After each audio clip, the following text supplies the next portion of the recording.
नमस्कार मु Monalisa taste with Monalisa channel को आपण स्वागत करुच्ची।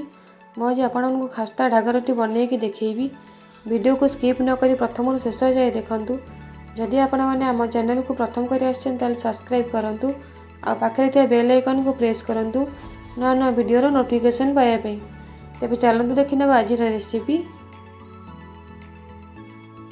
खास्ता ढागरटी मु एसबू सामग्री नहीं तापाई मु 500 ग्राम अटा 250 ग्राम चीनी फाड़े नड़िया को कोरिकी नहीं स्वाद अनुसार लुण हाफ चामच गोलमरिच गुंड 25 ग्राम काजू आ किछि रिफाइन तेल। प्रथम मु गैस उपर कढ़ई बसई देछि से किछि रिफाइन तेल मु दे दउछि। आपण चाहिले देसी घी बनै परिबे।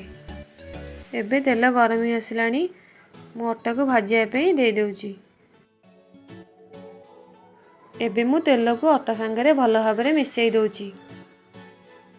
देखंतु एमिति बारंबार भाजुथिबे नहले अटा तळु लागि जाय पारे।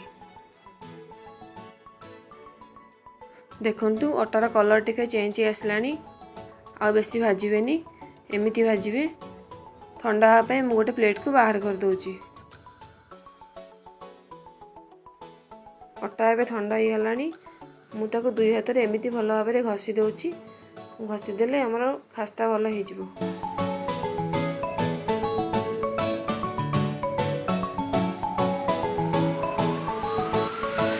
एबे मु सेई खास्ता दिया अटा रे चीनी नड़िया कोरा लुण काजू गोलमरिच गुंड देकी मिसई दउछि आ किछि पानी देकी चकटी दउछि। मु काजू को भाजिकी दरदर खंड करके नहीं आपण माने भी सेमती नेबे। देखंतु एबे मोर खास्ता दी अटा चकटा रेडी हो गलानी। तावा बसई देइची सेथिरे किछि मु तेल दे दउची। तावा गरम हवा भितरे चकट रखि अटा को पूरी साइज रो बनै दउची। देखंतु बनिकी रेडी हो जाइची। मु ताको तावा रे देकी भाजी दउची।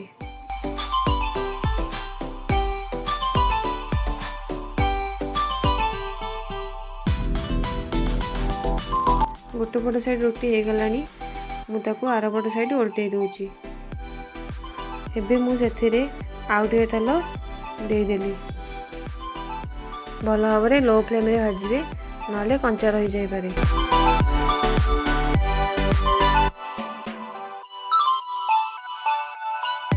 देखंतु एबे मोर रोटी बनिकी रेडी हो गलानी मु ताको गोटे प्लेट को बाहर कर दउची।